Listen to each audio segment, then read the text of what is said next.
interaction with the students, they were suggesting to go with the MCQs and the related theory in a very concise way, so that they'll be able to finish off the topics in a very short time. That's what was the feedback.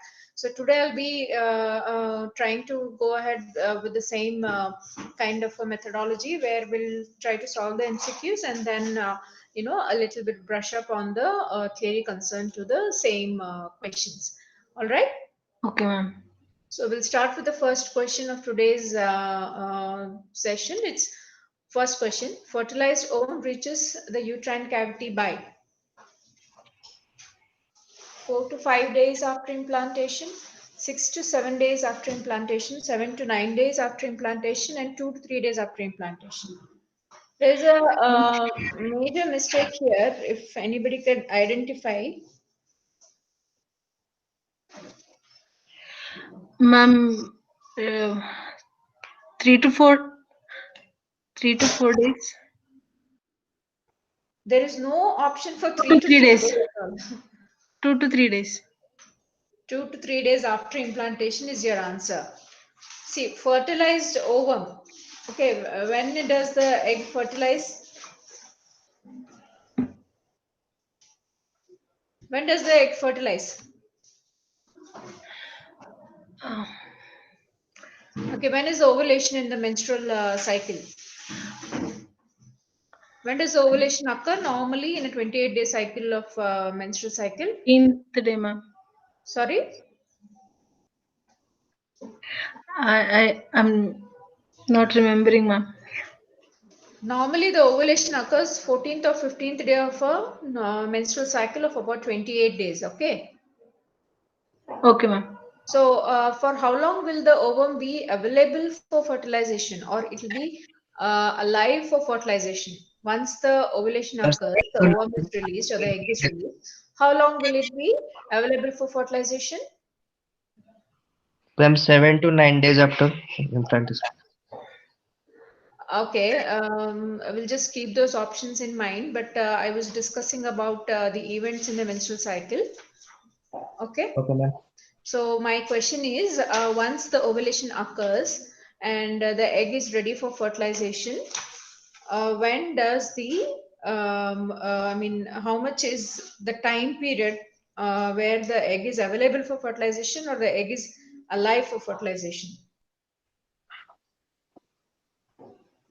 Yes, Anybody? ma'am. That is 48 hours. 48 hours, right? It's actually 24 hours. It's actually 12 to 24 hours is the time period after ovulation where the egg is available for fertilization is or alive. After that, it usually disintegrates. Okay. Okay, ma'am. So now here the mistake or the major mistake in this question is that they've asked 4 to 5 days or whatever the time period after implantation. Okay. So fertilized ovum reaching the uterine cavity, is it before implantation or after implantation? Before implantation. Before implantation. Yeah, before implantation. So the options should have been 4 to 5 days after, or the question should have been, instead of implantation, it should have been, After fertilization, ma'am. yeah, it should have been after fertilization. Understood? So don't get Yes, ma'am. confused here. This question is wrongly framed, where instead of fertilization, they put up implantation. Okay. So what is the answer now?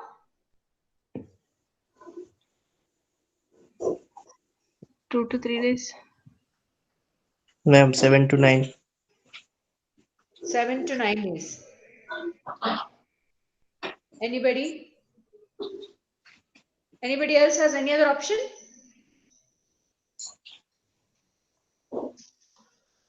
Reaching the uterine cavity, it is not implantation, it is reaching the uterine cavity. Once the fertilization occurs, it has to travel through the tube, is it not? Yes, ma'am. Yeah, so how many days it will take to reach the tube? Ma'am, approximately 9 days. No, that is wrong. once the fertilization occurs, the number of days it needs to travel the tube and reach the uterine cavity, it is just 2 to 3 days. Okay. Okay. Until 3 days it will traverse through the tube, and about 4 to 5 days, next 4 to 5 days, it will be reaching the uterine cavity. Understood? Okay, So the ma'am. answer here is first one, that is 4 to 5 days.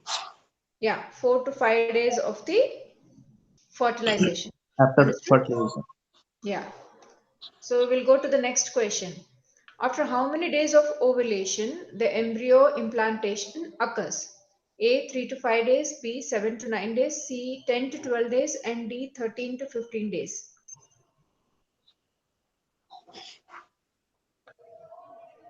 3 to 5 days. 3 to 5 days. Anybody else? I'm asking about the implantation. Just now we read that 3 days it will be in the tube. 4th to 5th days it will be reaching the uterine cavity. So when will the implantation occur approximately? How can it occur at 3 to 5 days once it reaches the uterine cavity? It will not, is it not? It will take Okay. some more time. That is at least 2 3 7 days more time to start implanting. Okay, So ma'am. what will be the answer here? 7 to 9. 7 to 9 days. So answer is 7 to 9 days. So that is the right answer. Now here what you have to remember is the implantation is a process. Okay, it will take some time for the implantation.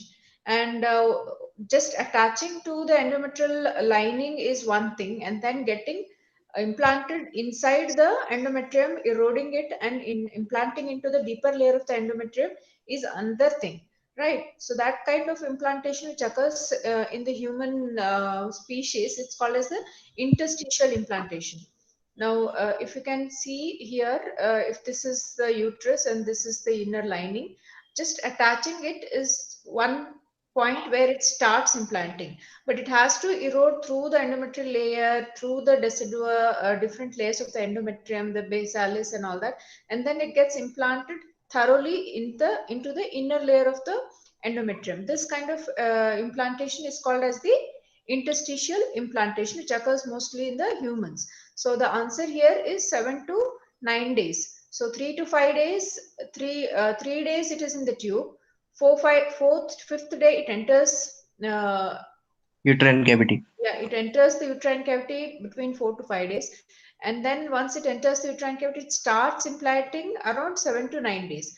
The implantation completion might take another 3 4 days, but it will start at 7 to 9 days. So that is one thing you have to remember. So the answer here is B, that is 7 to 9 days. Okay. Okay, ma'am. Now this is the same figure which tells you the different stages of the egg release, that is the ovulation, fertilization, and then how it the process occurs and what is the schedule of the days. So as you can see here, the egg is released, that is ovulation, which usually occurs around 14th or 15th day of a normal menstrual cycle, and then the oocyte is released, which is picked up by the tube, the fibril end, and whence the fertilization occurs. So remember, the fertilization usually occurs in the ampullary portion of the Ampulla. tube, right? So the Yes, sperm ma'am. entering here, the fertilization is occurring.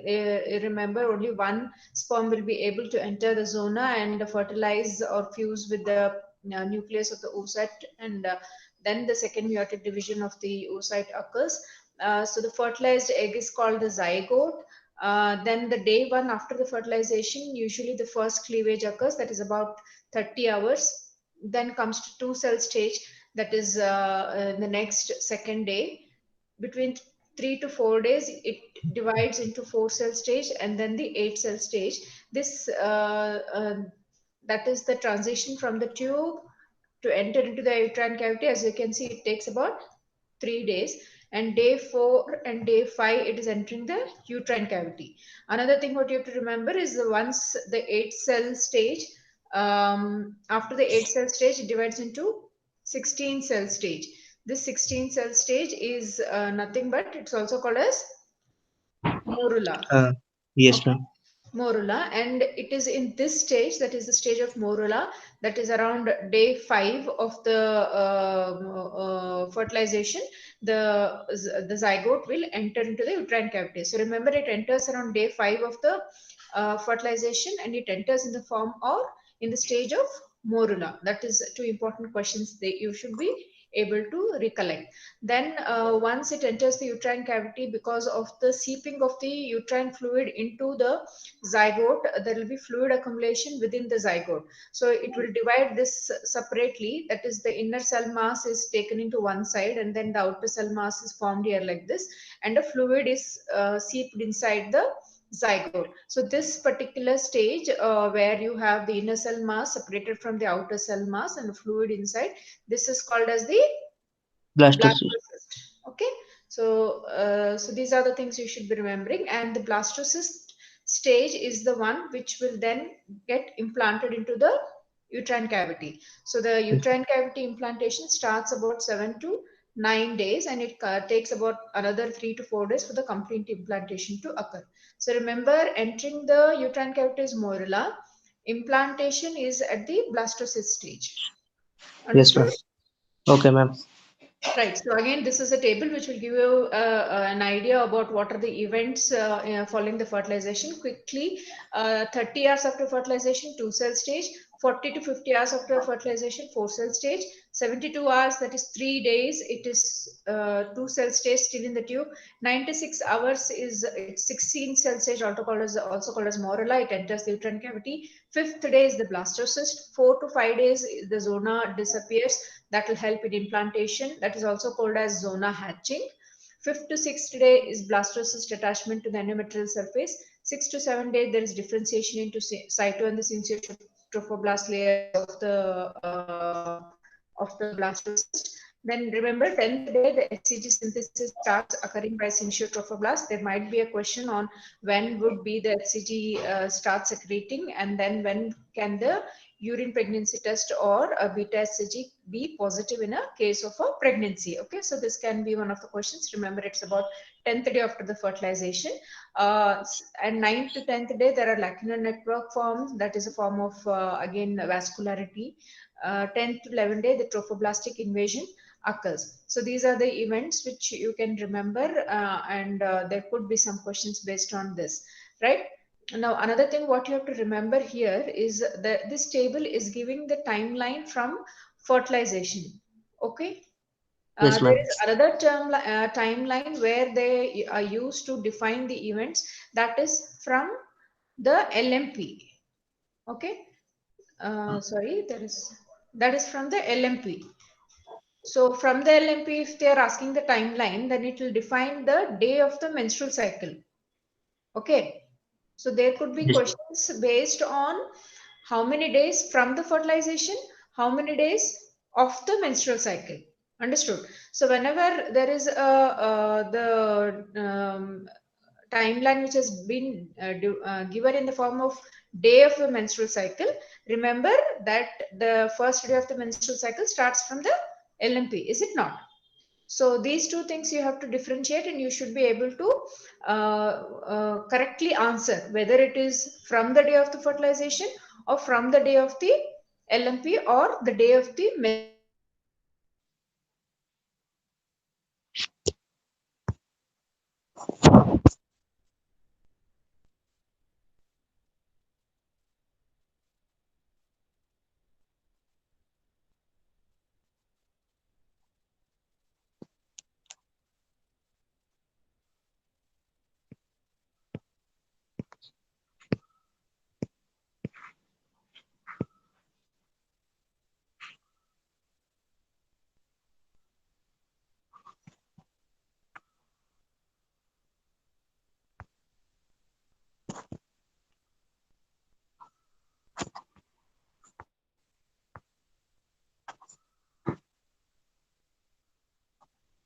Okay, we'll start the class. There is some net connection. Disconnect after net.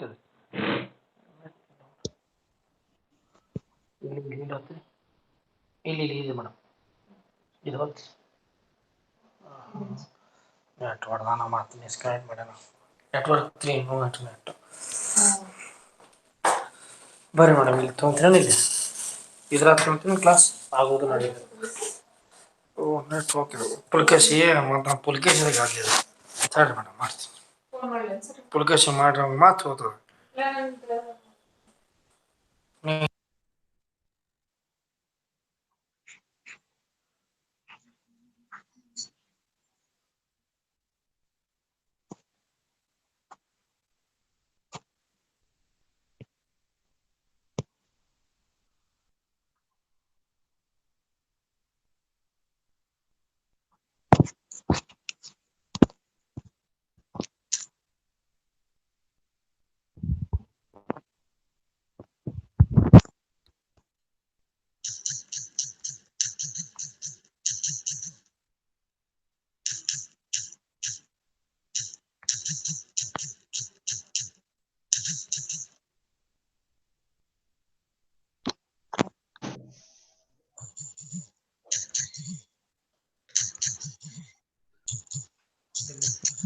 Presentation ಯಾರು madam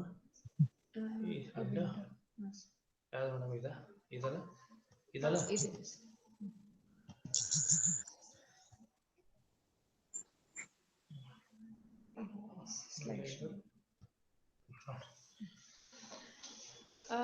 Are you all here? Yes. Hello? Yes, ma'am. Yeah, so there was some technical problem here. I hope it is clear that there could be questions based on two timelines. One could be based on the timing from the fertilization, and the other could be based on the timing of the menstrual cycle or the day of the menstrual cycle. So you should be able to differentiate and answer properly. Understood? Yes, ma'am. Okay, so another few points regarding the timeline questions. One you should remember is the zygote enters the uterine cavity in the form of morula, as I discussed. Zygote enters the uterine cavity on 17th to 18th day of the menstrual cycle. Mind you, as I told, it could be day of the menstrual cycle or day after the fertilization. So these two things are different. 17th to 18th day of the menstrual cycle and 3 to 4 days after the fertilization. Implantation of the zygote occurs in the form of blastocyst. Implantation occurs on 6 to 8 days after fertilization, that is 20th to 22nd day of the menstrual cycle. Implantation is completed 10 to 11 days after the fertilization. Understood? Okay, ma'am. Coming to fourth question, in which of the following transition meiosis occurs? Primary to secondary spermatocyte. This is about spermatogenesis. Primary to secondary spermatocyte, secondary spermatocyte to globular spermatid, germ cells to spermatogonium, spermatogonium to primary spermatocyte. Yes? Anyone? It is meiosis. The question here is about meiosis. What happens in meiotic divisions normally? And meiosis occurs in which type of cells? Do they occur in all types of body cells? No, ma'am. No, they usually occur only in the sex cells or the gonadal cells, is it not? So why it occurs only in the sex cells or the gonadal cells? Why does it occur? The basic intention is what in sex or the gonadal cells? To produce a haploid number of chromosomes, is it not? Yes, ma'am. See, normally all the body cells will have 46 XX or XY. Right, so they go on dividing only by mitosis, and so that they maintain the chromosomal number. Whereas in germ cells or the gonadal cells or the sex cells, the number has to be halved, is it not? From 46, it has to be converted or halved into 23, X or Y, so that whenever there is a fusion of oocyte and a spermatocyte, the haploid number or the haploid number join 23 join, and then you get a 46. That is a normal chromosomal number is restored after fertilization. So that's why the main intention here is to see that there is a haploid division. So meiosis occurs in germ cells, and remember, meiosis is again a haploid type of division where the chromosomal numbers are reduced to half. Yes, ma'am. Okay, So now, which stage of the spermatogenesis the meiotic division occurs? From primary to secondary spermatocyte to globular spermatid, germ cells to spermatogonium, or spermatogonium to primary spermatocyte? Anybody knows the answer? The stages of the spermatogenesis? See, secondary, primary to secondary spermatocyte, is it a possibility? No. Yes, ma'am. Yeah, because primary spermatocyte contain how many number of chromosomes? 46. 46. How many chromosomes a secondary spermatocyte has? 23. 23. So there is a haploid division occurring from primary to secondary spermatocyte, is it not? Okay, That ma'am. occurs usually by meiosis only. So this could be a possibility. Answer A, unless you are very sure. Understood. So this could be a Yes, ma'am. possibility. Now, secondary spermatocyte to globular spermatid. Here, what is happening is it's only change in a shape or a kind of a Morphology structural morphology is changing. So this should not should be. be, could Yes. probably is not the answer. Now, germ cells to spermatogonium. Germ cells to spermatogonium. Is there a possibility? Spermatozoa. Hmm? Germ cells No, ma'am. just differentiate into spermatogonium. There is no division occurring here. Understood? Yes, ma'am. Germ cells could differentiate into either the oocytes or the spermatogonia, depending on the number, the type of the chromosome, that is X or Y. Is it not? So it is only differentiation here. There is no division occurring. So this is not the answer. Understood? Now, Okay. another last option, that is spermatogonium to primary spermatocyte. Again, here there is only maturation, or it's kind of a enlargement or maturation occurs from spermatogonium to primary oocyte. That is through a mitosis. So this is not the answer. What is the answer here? Is Primary to Primary secondary. to secondary. primary to secondary spermatocyte is the process. See, remember here it is transition. Another important terminology what you have to remember here is they're asking that there is some transition occurring. That means from one form there should be a transition to the other form. So primary to secondary there is a transition, is it not? So Yes, and ma'am. also a meiotic division is occurring. So that's why this answer is correct. Understood? Everyone clear? So we'll quickly Yes, go ma'am. through the process of spermatogenesis. As we have discussed, spermatogonium is the primary cell which then undergoes mitosis. Remember, 2n means two sets of chromosomes, that is 46. This undergoes mitosis, giving rise to primary spermatocytes. Okay, primary spermatocytes, that is two primary spermatocytes. But remember, the primary spermatocytes are still having two sets of chromosomes, that is 46. Then there occurs the first meiotic division, that is meiosis 1, where there is a haploid division occurring, and therefore the chromosomal number is reducing from 2n, that is two sets, to one set. So the primary spermatocytes give rise to two secondary spermatocytes with the 23 X or Y chromosome. Okay.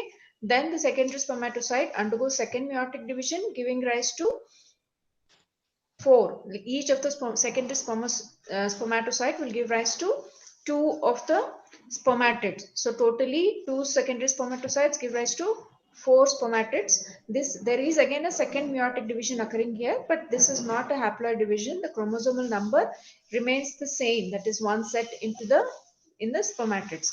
After the formation of the spermatids, there is only differentiation occurring with the maturation of the spermatids into the actual sperms. Understood? Yes, ma'am. Right. So this is the process of spermatogenesis, and you have to remember these processes. Understood? Yes, ma'am. Right. The process, you just quickly go through the points here. The process involved in the development of spermatids from the primordial germ, male germ cells, and their differentiation into spermatozoa or sperms is called spermatogenesis. It begins at puberty in the seminiferous tubules of the male testis. Cell divisions are of two kinds, mitosis and meiosis, as we discussed. Now, in the mitosis, the chromosome number remains the same. In meiosis, it is a special type of cell division which reduces the diploid number of chromosomes, that is 46 in humans, to haploid number, that is 23. It takes place only in germ cells, as we have discussed, and it gives rise to gametes, that is sperms and the egg cells. It involves, the spermatogenesis involves two meiotic cell divisions, meiosis 1 and meiosis 2. The first meiotic division is a reduction division because the chromosome number is reduced from diploid to haploid cells that occurs between primary spermatocyte to secondary spermatocyte. Remember. Then the second meiotic division is similar to mitosis, as the daughter cells formed contain the same haploid number of chromosomes as the mother cell. This occurs from the secondary spermatocytes to the spermatids. Understood? Yes, ma'am. Right. Now, the developmental process from spermatogonium to sperm takes about 72 to 74 days. In Datta, they have given it as 61 days, but generally you can just mention that it is 72 to 74 days. Okay. Yes, ma'am. Why it is important here is that you remember clinically this whole timing is important because in case of male factor infertility, you do a semen analysis. Okay, so once you do a semen analysis and you have a report where the sperm count is less, or the sperm motility is poor, or the sperm morphology is poor, and all that, you give treatment to the patient to improve his sperm count as well as his sperm quality in terms of morphology, motility, and all that. So once you start the treatment, and you with this knowledge that the spermatogonium to sperm, it might take about 3 months time. In between the treatment, 3 months, you do not do any retesting or do not repeat this semen analysis before 3 months, because you need to give at least 3 months time for the new sperms to develop, is it not? So that's why you call or repeat a semen analysis in a patient of male factor infertility after 3 months of giving the treatment. Remember that. Okay. The Yes, sperms ma'am. attain maturity and motility in the epididymis, and a mature sperm is approximately 55 micrometers or a 50 to 60 micrometers in the size. Coming to fifth question. So it's all clear about spermatogenesis, the important points. Yes, ma'am. What is the primary spermatocyte, secondary spermatocyte, meiotic division, mitotic division, everything is clear? Yes, ma'am. Right. Coming to the fifth question, that is primary oocyte is formed after single meiotic division, maximum in number in 5 months of the fetus, is in prophase arrest, is also called as blastocyst. Which answer is correct for a primary oocyte?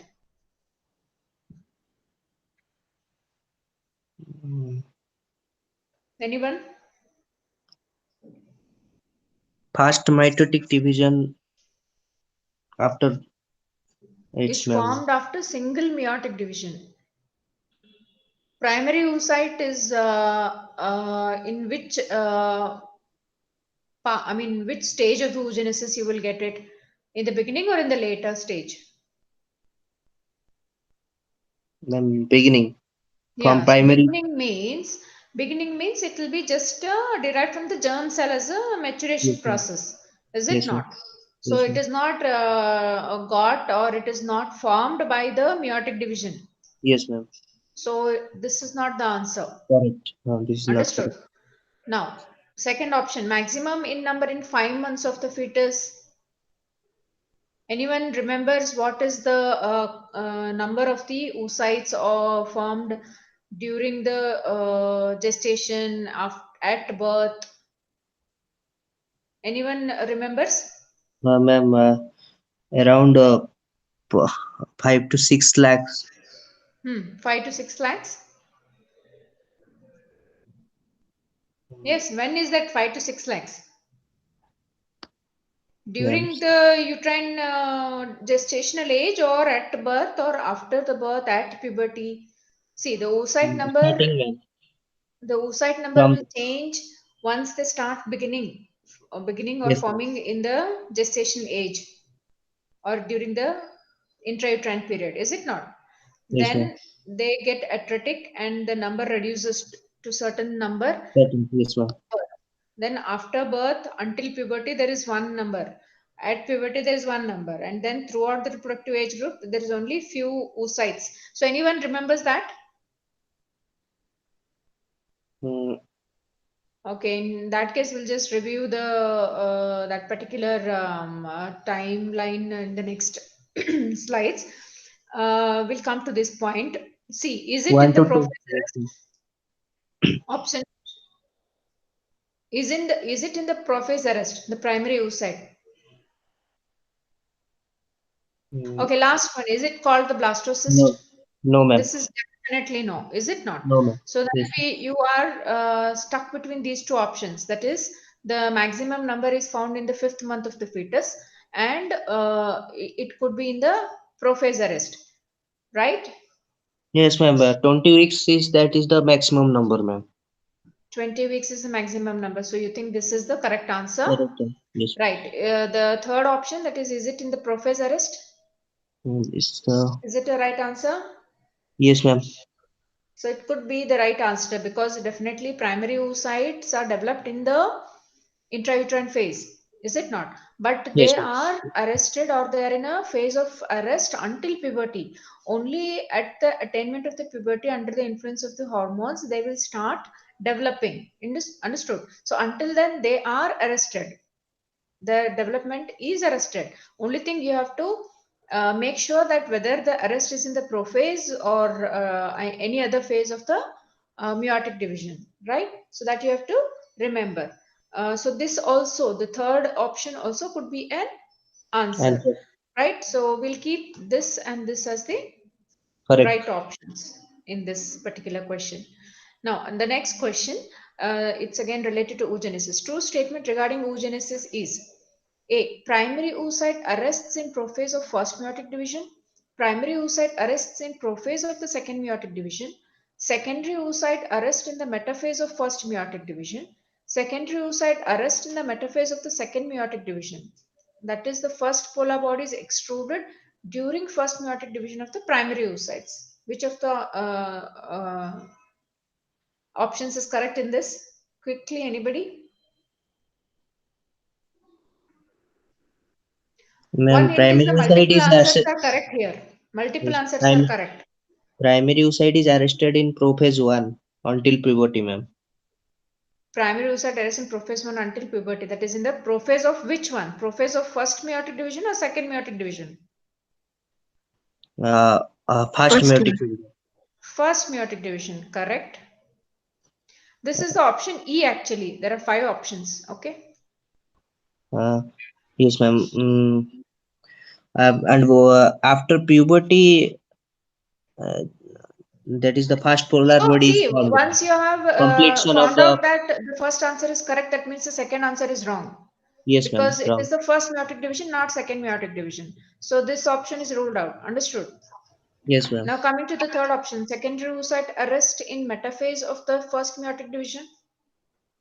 Is it right answer? Yes, ma'am. Metaphase 2. Secondary oocyte. Is Arrested there an in arrest in the secondary oocyte development?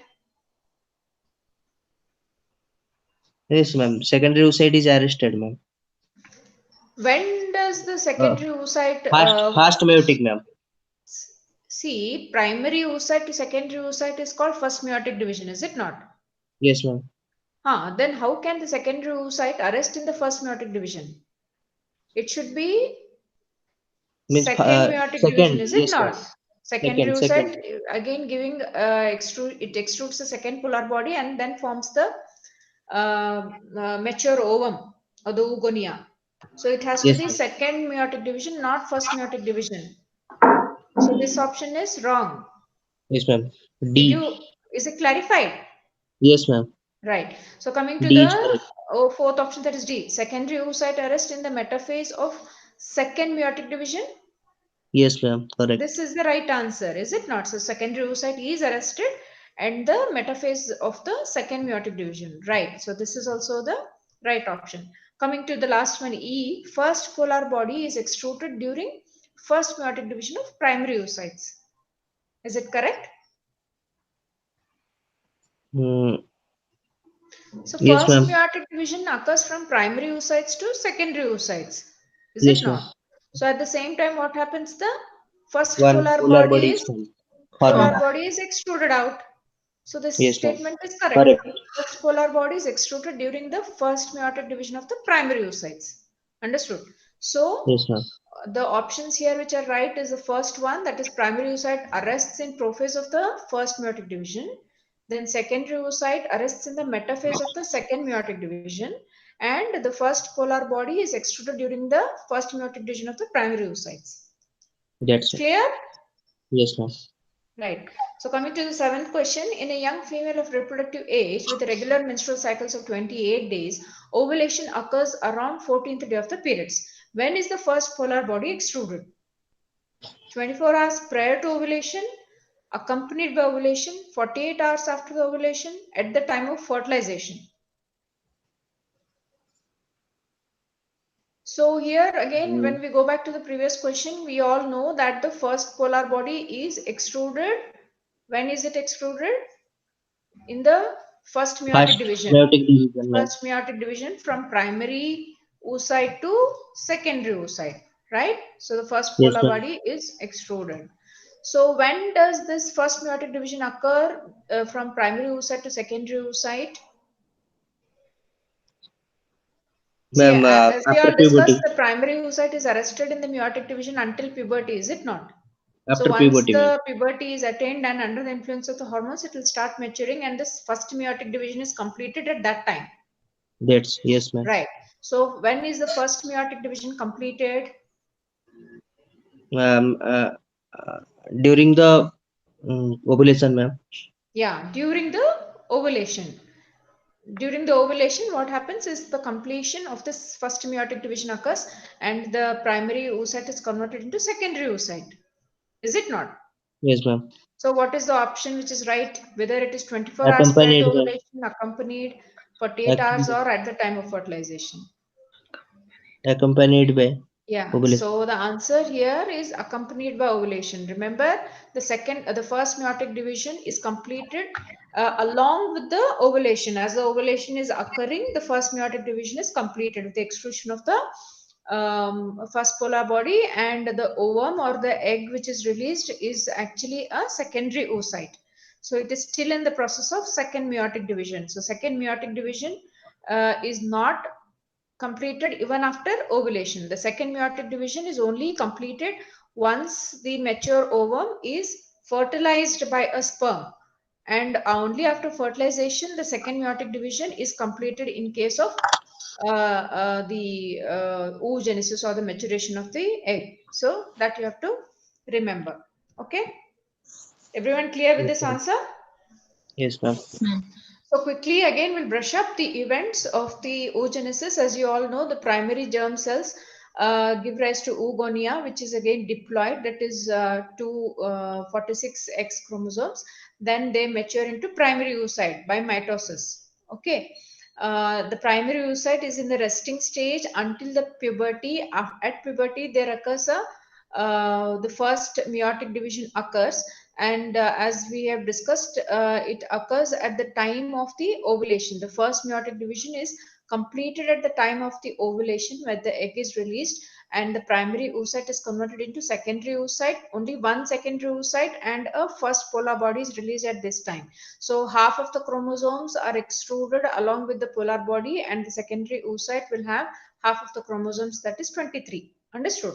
Now, once the egg is released, if there is no fertilization, then the egg will disintegrate or it will die off as secondary oocyte only. Understood? So it will disintegrate as secondary oocyte.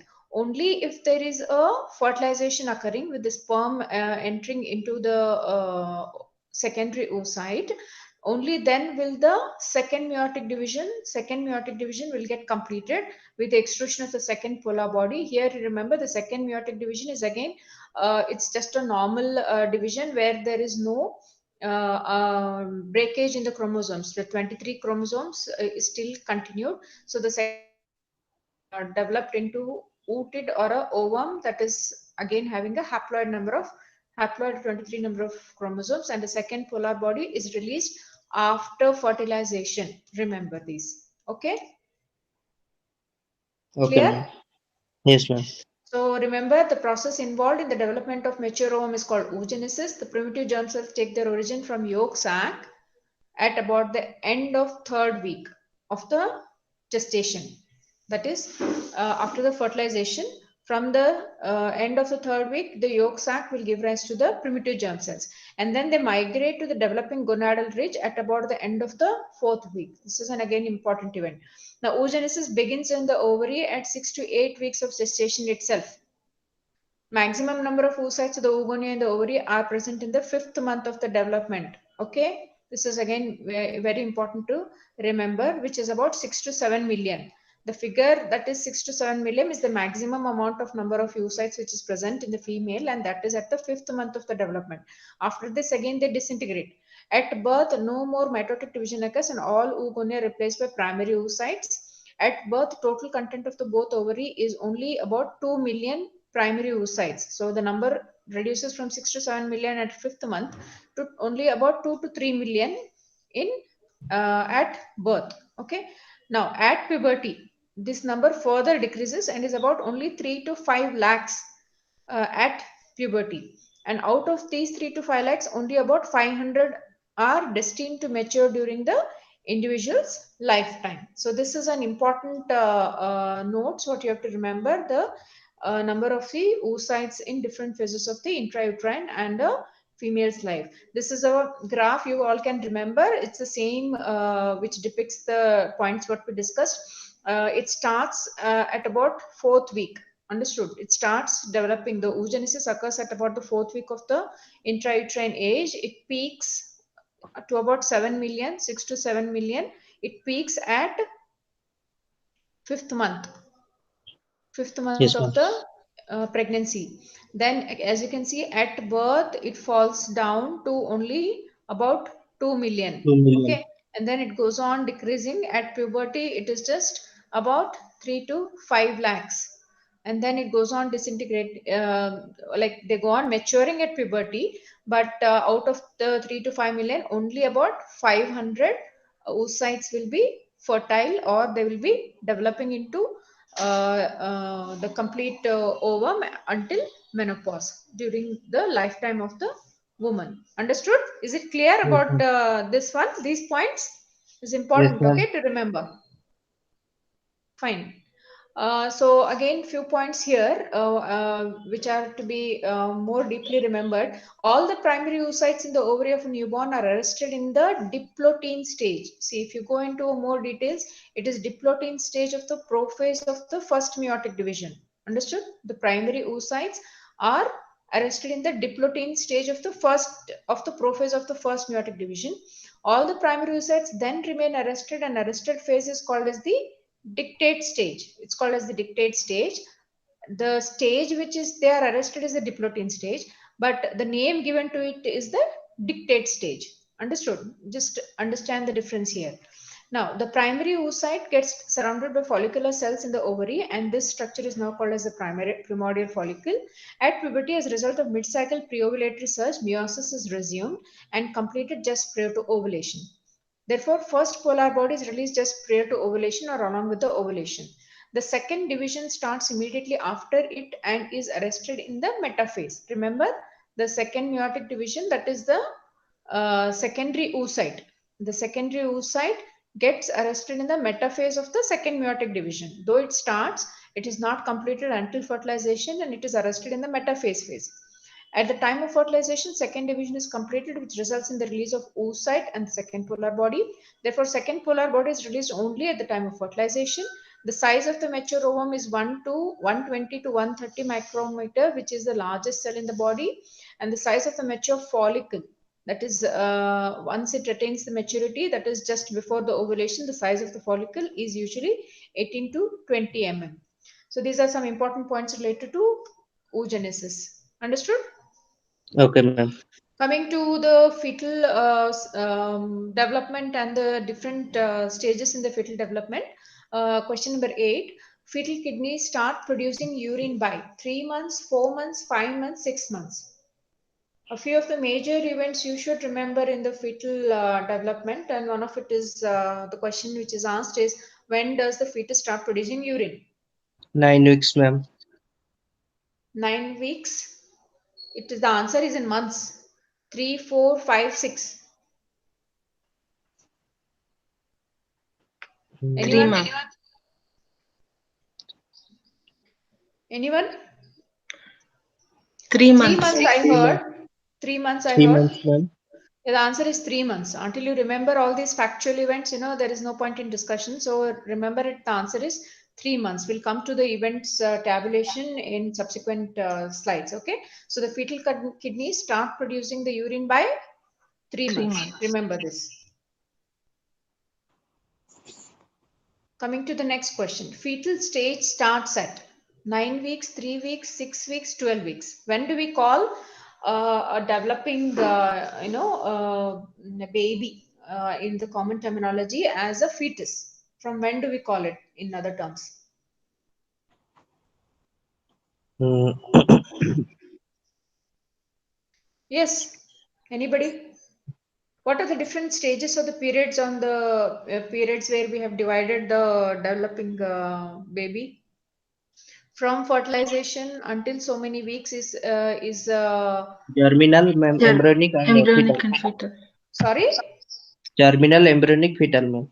Yeah, correct. Germinal, embryonic, and fetal. So germinal means from 0 to fertilization until, 0 to 2 weeks. right, fertilization to 2 weeks. Then embryonic is 3 to 8 weeks. 3 weeks to 8 weeks. Very good. So fetal period starts from, 9 weeks to birth. correct, 9 weeks to birth is the called as the fetal period. So the answer here is 9 weeks. 9 weeks. Understood? Yes, ma'am. Very good. So the same thing, it is, I had made the points. So the ovulation period, as we discussed, 0 fertilization to 2 weeks, embryonic period is 3 weeks to 8 weeks, and fetal period is 9 weeks to delivery. Remember. So again, important events to remember, as we have discussed a few points, the urine formation occurs at 12 weeks, that is 3 months. A gender can be identified on the ultrasound by 14 weeks. What? Fetal breathing movements can be identified as early as 11 weeks. Remember, the external genitalia can be identified by 12 weeks, whereas the gender, in the sense the internal organs, can be really confirmed by 14 weeks. So this you have to remember. Then the swallowing starts about 10 to 12 weeks of the age, and internal gonads are formed as early as 8 weeks. So 0R is fertilization, 4th day 16 cell stage, morula enters the uterine cavity, 5th day is blastocyst, 7th day is interstitial implantation, which occurs 21 to 22nd day of the fertilization. The placenta is fully established and the fetal circulation is established and the heart is formed. These are again a series of events you need to remember. Question number 10. The figure shows the part of the uterus with the implanted zygote. Identify the structure number 6, which has been labeled 6. That is this one. A, is it decidua basalis, decidua capsularis, decidua paritalis, or none of the above?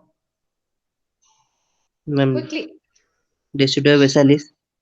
Decidua basalis is the right answer. You can remember, you can see here the fetus, it is attached through the umbilical cord, and Maternal this is the, component.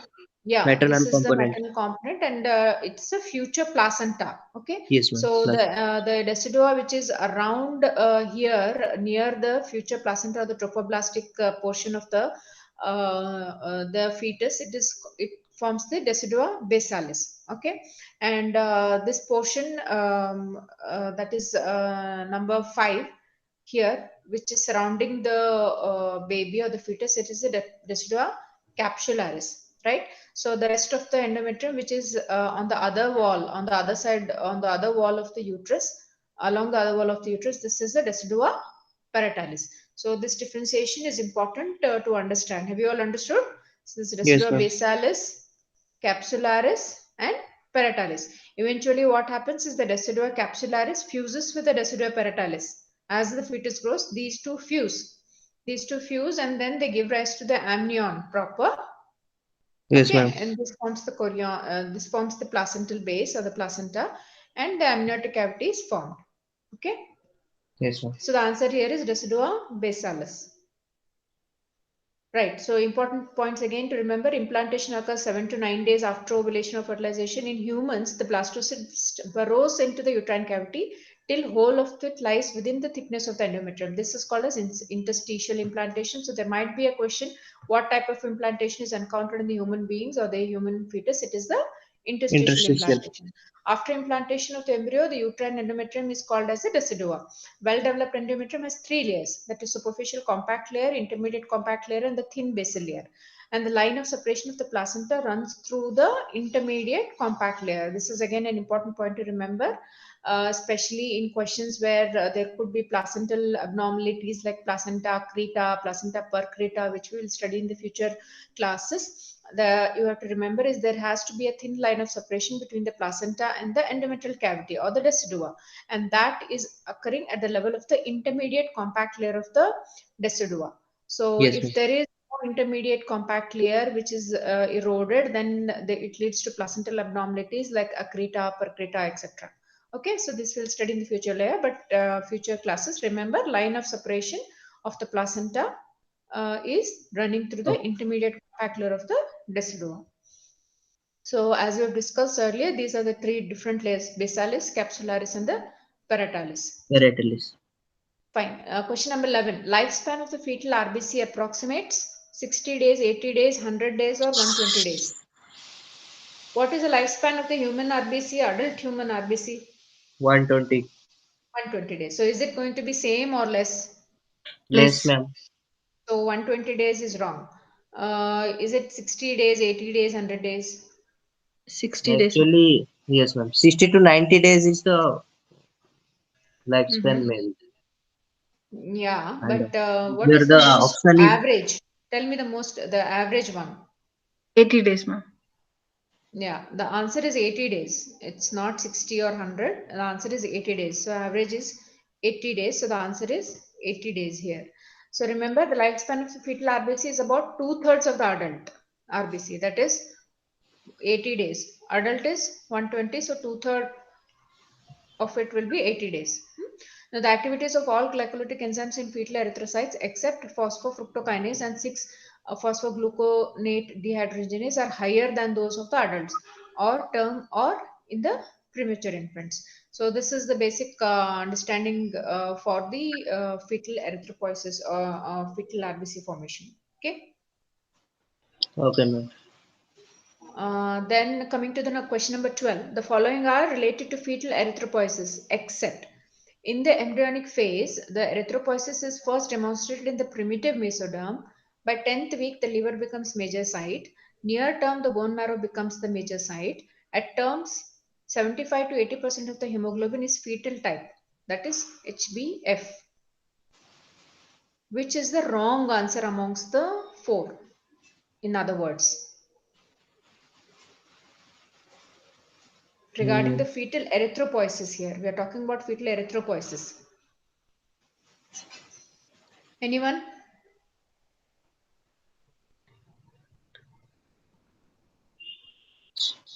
Anybody? uh, uh, See, coming to this one, when does the liver start secreting the or taking the function of erythropoiesis? Any idea?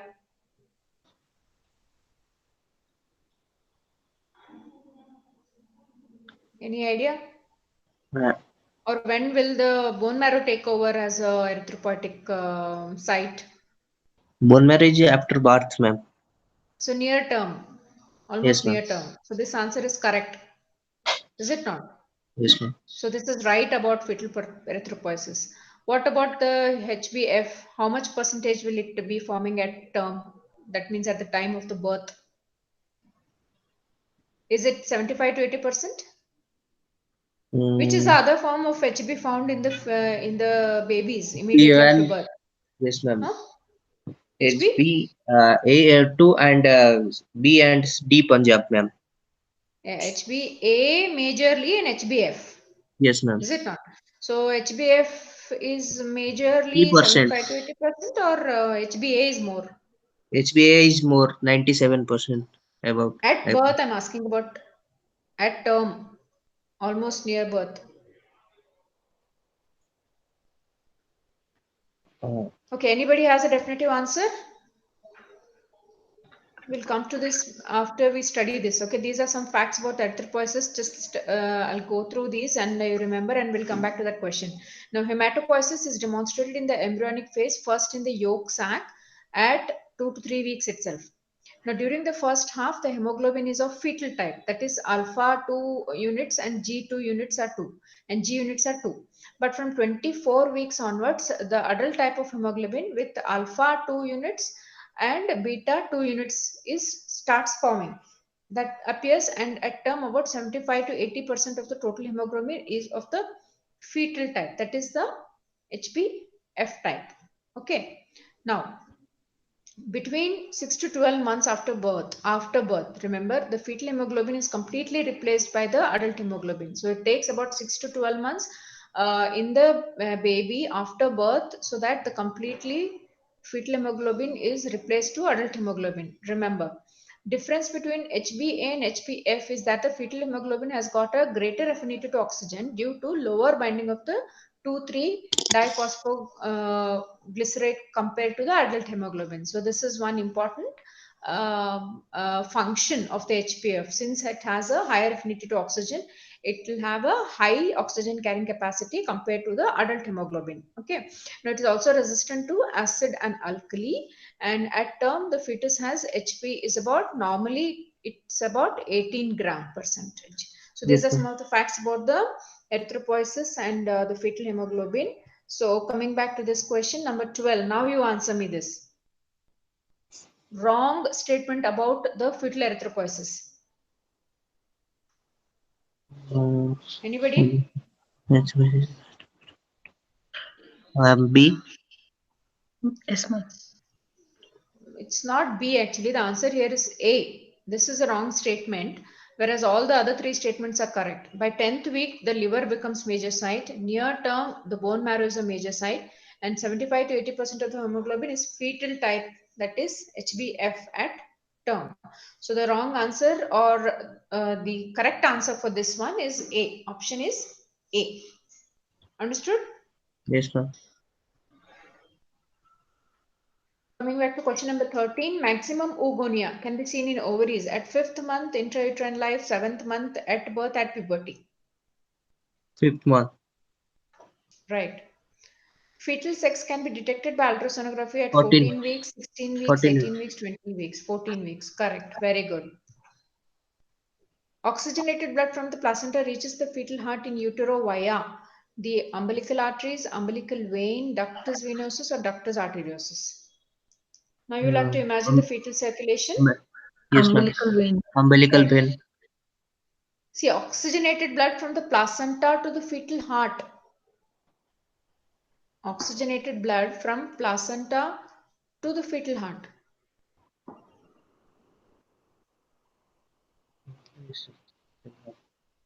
Anybody? Okay, we'll come back to this later. 16th. Ligamentum teres is formed after obliteration of umbilical vein, obliteration of ductus venosus, obliteration of ductus arteriosus, or obliteration of hypogastric artery. Ligamentum teres. Yes, ma'am. What is the answer here? Umbilical. Anybody? Umbilical vein. Obliteration of the umbilical vein. That's wrong. Anyone knows the answer, or should we come back after studying the fetal circulation? Okay, we'll just keep this pending. So let's go through the fetal circulation quickly. Now the circulation of the fetus is essentially the same as in the adult, except the following. Means, what is the difference? The source of oxygenated blood is not the lung, but the placenta is acting like a lung here. Oxygenated blood from the placenta comes to the fetus through the umbilical vein here. That is the red thing. What you can see is the oxygenated blood, and this is a mixed blood, and this is a venous blood or the deoxygenated blood. So oxygenated blood from the placenta comes to the fetus through the umbilical vein, now which joins the left branch of the portal vein. It joins the left branch of the portal vein. Now a small portion of this blood passes through the substance of the liver to the inferior vena cava, but the greater part passes directly to the inferior vena cava through the ductus venosus. So remember, this is the ductus venosus here, and small portion only goes to the substance of the liver through the inferior vena cava here, whereas major portion is going through the inferior vena cava through the ductus venosus. Understood? So this is how it goes. And then a sphincter mechanism in the ductus venosus controls the blood flow. That means it does not allow the blood flow back. It only pushes the blood into the inferior vena cava. The inferior cava carries the oxygen-rich blood from the liver to the right atrium. Okay. Okay. Continuing, the oxygen-rich blood reaches the right atrium through the inferior vena cava, is directed by the valve of the inferior vena cava towards the foramen oval. Then here it is divided into two portions by the lower edge of the septum secundum, crista dividens it's also called. Most of it passes through the foramen oval into the left atrium. Okay. The rest of it mixed up blood returning from the right atrium through the superior vena cava and passes into the right ventricle. From the right ventricle, the blood from the right ventricle, the blood mostly deoxygenated enters the pulmonary trunk. Only a small portion of this blood reaches the lungs and passes through it to the left atrium. The greater part is short-circuited by the ductus arteriosus in the aorta. We have seen that the left atrium receives oxygenated blood from the right atrium and a small amount of the deoxygenated blood from the lungs. Okay. Okay, Is ma'am. it clear? Yes, ma'am. The circulation, is it clear? Yes, ma'am. Right. So remember, the blood in this chamber is therefore fairly rich in oxygen, that is in the thing. This blood passes through into the left ventricle and then into the aorta. Some of this oxygen-rich blood passes into the carotid and subclavian arteries to supply the brain, the head, and the neck and upper extremities. The rest of it gets mixed up with the poorly oxygenated blood from the ductus arteriosus. The parts of the body that are supplied by the branches of the aorta rising distal to its junction with the ductus arteriosus therefore receive blood with only a moderate oxygen content. Much of the blood of the aorta is carried by the umbilical arteries to the placenta, where it is again oxygenated and returned to the heart. So from above explanation, we can now come back to these questions. That is, oxygenated blood from the placenta reaches the fetal heart in utero via umbilical arteries, umbilical vein, ductus venosus or ductus arteriosus. Ma'am, first actually it received the blood from left umbilical vein, then it Yeah. goes to the ductus venosus. Right. So both the answers can be correct here because they have not specified That's right. as to which part of the circulation it is. But since they have mentioned the fetal heart here, ductus venosus makes sense here. Okay. Actually, you are correct, ma'am. Actually, it drain into the inferior vena cava, then Huh. it drain into the right Which will atrium. directly open into the fetal heart, is it not? Yes, ma'am. But it So question is that from placenta.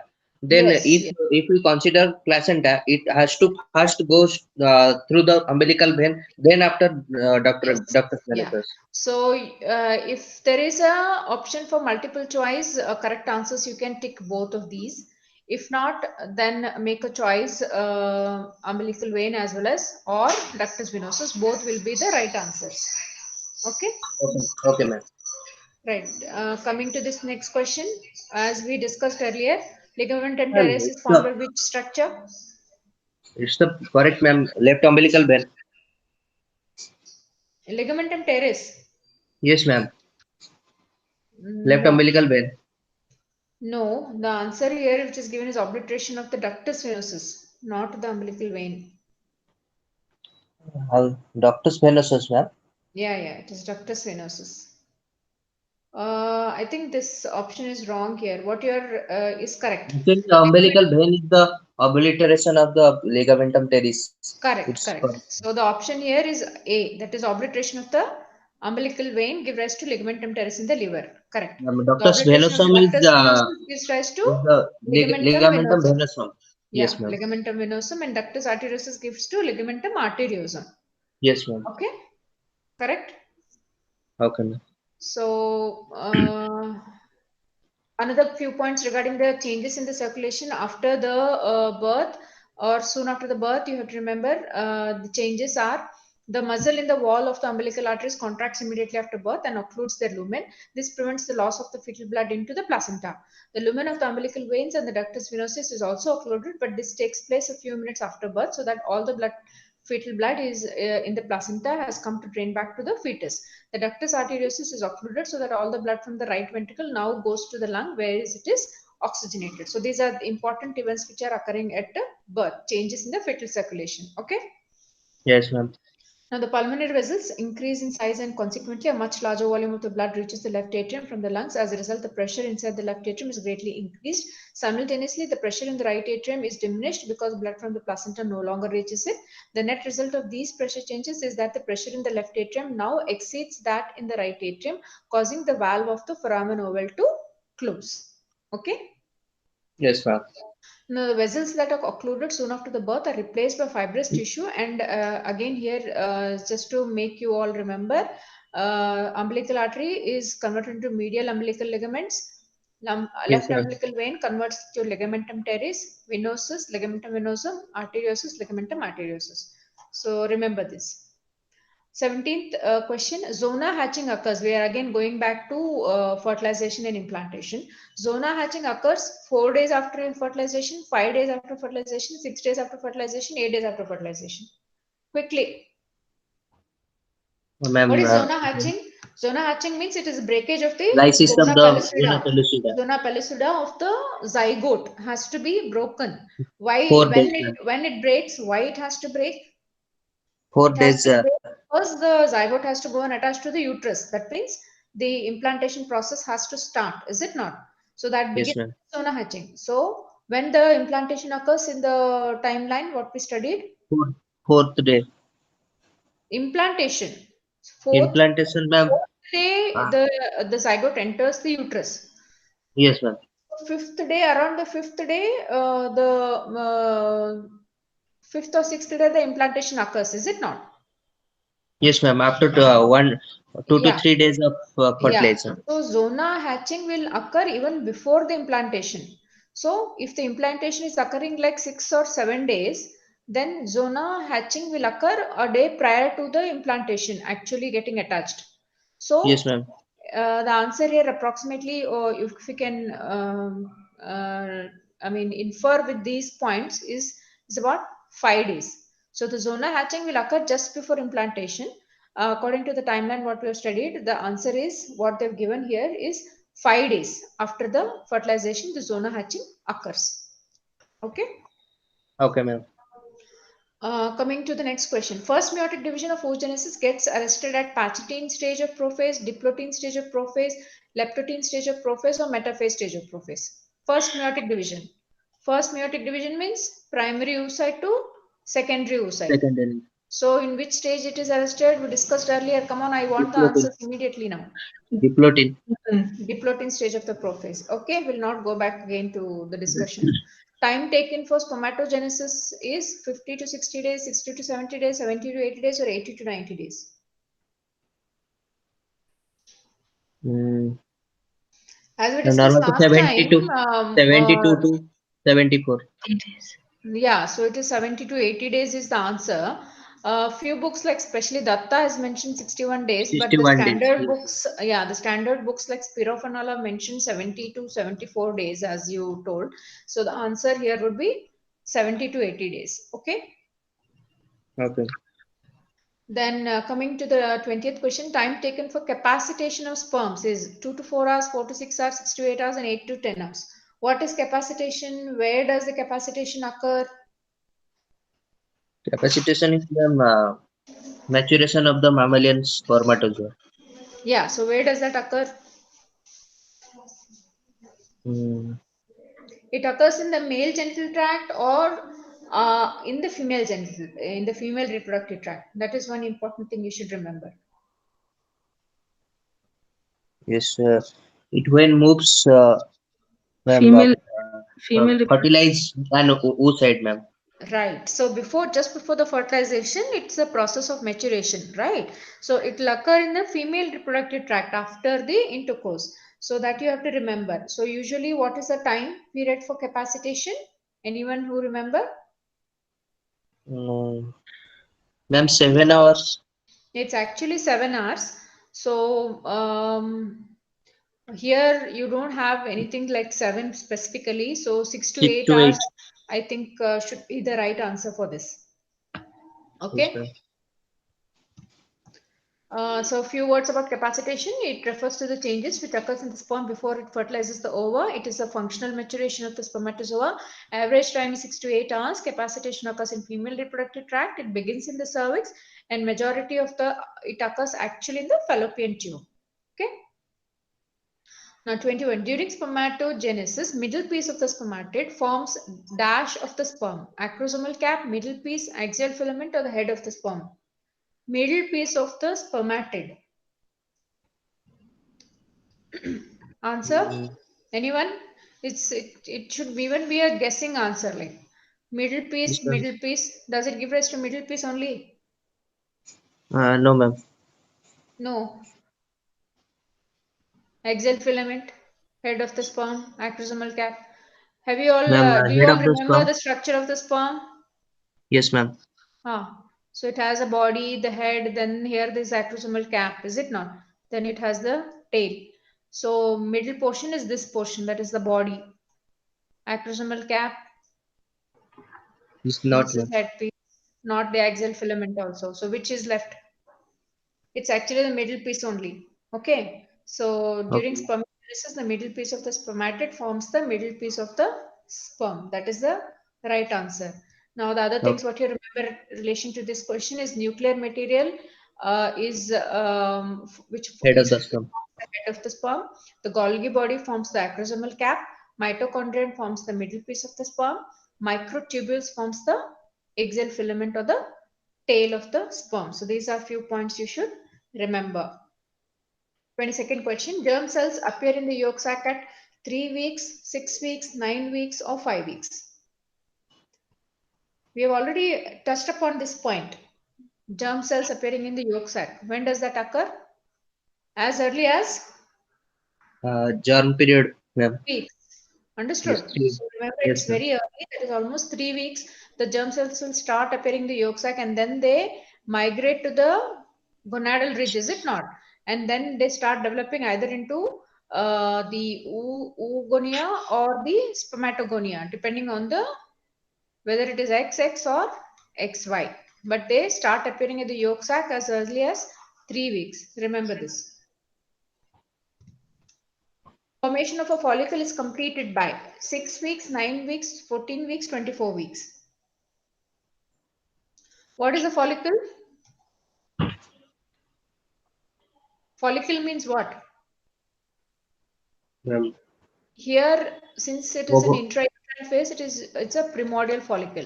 Okay, what Yes, they're ma'am. asking is about a primordial follicle. Is it not? Okay, ma'am. So primordial follicle is nothing but you have the oogonia maturing. It will be arrested in the first meiotic First, division as a first meiotic. Yes, primary ma'am. oocyte. Okay, so it's actually a primary oocyte, and then once it starts getting surrounded by the cells of the stromal cells of the ovary. Okay, it will start surrounding by the stromal cells of the ovary, then it forms a follicle. Understood. So Yes, primordial ma'am. follicles are formed as early as the intrauterine period. Only at puberty, they start maturing into mature follicles with the formation of the Graafian follicle. That is called as a Graafian follicle. So as early as when does the formation of the follicle start? Anybody? Ma'am, it's 14 week of the fetal life. First follicle.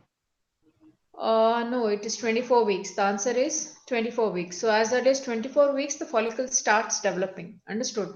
Just remember this point.